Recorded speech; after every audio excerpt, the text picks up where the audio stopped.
Will you be my Valentine? No. Well, fuck you, you're not even that hot.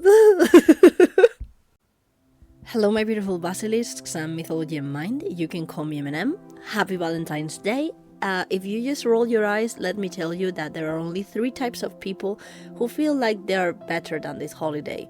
Hipsters, who drive off feeling like they are superior for not doing the mainstream thing. People who are single and don't want to be. And bored monogamic couples that hate each other. So please tell me who you are in the comments.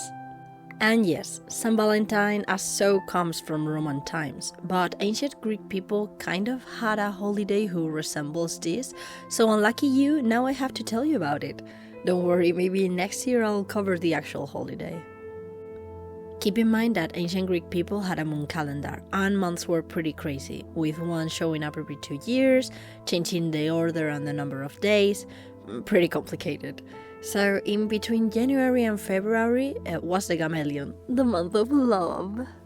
And what happened in this time that made it the best for celebrating love and lust? And why almost all Greek weddings were hosted in this month? Well, according to the internet, one reason was the good weather, as nights, a big chunk of the weddings were held at nighttime, were warm and the night was calm.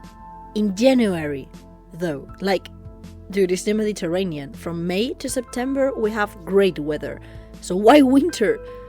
I don't know, they should have amazing coats because I could never. Another thing is the name of the month on itself. Remember that one of Hera's names is Gamelia, so obviously this month is associated to her. Why? Because of the Hierogamos, or the Hierogamy. What kind of sexuality made up by the liberals is that? You may ask yourself if you're very dumb. It's the name of the marriage between Zeus and Hera. And this wedding took place in the garden of the Hesperides, and was what made the famous tree bloom with golden apples. Okay, you got me, it wasn't a concrete festivity, it's a month for marriages and fertility. So let's talk about how marriages work in ancient Greece. First, let's have in mind that men couldn't get married until they'll finish their military training and service, so that's around 30 years old.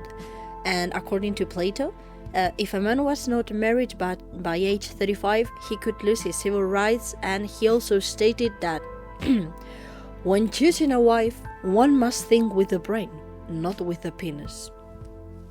So wise. And the girls, well, they were married a few years after their first period, and usually girls get it when they are 12, so they were married when they're around 14. With fucking 30-year-olds.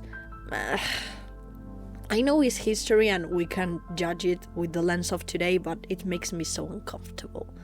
The marriages were usually arranged between the future husband or his family and the father of the teenage girl, because as we all know, women were part of their father's property until they were wed and became property of their husbands, and marriages were intended to be monogamous. Well, I mean, they were not. But you know what I mean. Just like now, honestly. The weddings were divided into 3 parts: the proaulia, the gamos, and the paulia. The proaulia was a pre-wedding rite where the child to be wed spent her last days with her mother and other women of her family, all in the father's house. Goddesses like Aphrodite and Artemis were invoked, and some of the girls' toys, because they were still kids, remember, were gifted to the goddess of love, so she blessed them with children. Also, they cut a lock of her hair, symbolizing the beginning of the adulthood. The gamos was a wedding as such, and it usually happened in the full moon. It's a bit confusing, and obviously the rites change during the course of history, but I managed to put this together. There may be some mistakes or things crossing from different times. I'm sorry, it's very unclear. So it started with an animal sacrifice in honor of the gods. Then the bride hair was cut, symbolizing fertility. After this, the bride, or the bride and the groom, were bathed in secret water for fertility reasons. They made offers at the temple, and they went back to the bride's house to eat. Both families were present, but the men ate before the women, though in later years this changed and they ate at the same time, but in different spaces. The bride received gifts, and the veil she was wearing was removed. At the end of the day, the couple was placed in a cart and they went to the husband's house. His parents covered her in nuts, not the ones you're thinking, and figs, and they were sent to their new room. While they're probably fucked, their friends stayed at the door making noises to scare bad spirits. Now imagine being a 14-year-old girl, getting married to someone you've never seen before, who is around your mother's age, being literally pulled from your family. It's registered that in some cases they cried and begged their mothers to take them back, and the mothers were like, lol, no, tough luck. Being covered in random shit by your in-laws, whom you just met, and having sex with this dude while his friends scream in the door. The old-fashioned ways. How could have we lost them? Darn feminism. The last part, the Paulia, was just receiving more gifts from friends and family, and the husband got the doorway, which was revocable in case of a divorce, which was legal in ancient Greece, but that's a topic for another day. A few days after this, the husband went out with his friends to party because something about his future male child being part of the bros, very confusing. The other important festivities of this month are the Leneas, who is another way of calling the rural Dionysia, and I know this happens during the Poseidonia, I'm not wrong, okay? It's in December, but remember, the calendar is confusing as fuck, so they were sometimes intertwined.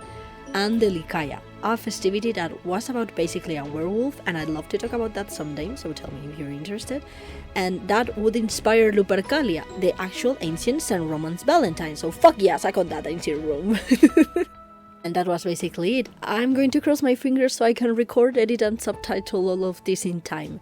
Have a great St. Valentine's Day. Do tell me how it goes, I'm nosy, and have a nice Iron Age.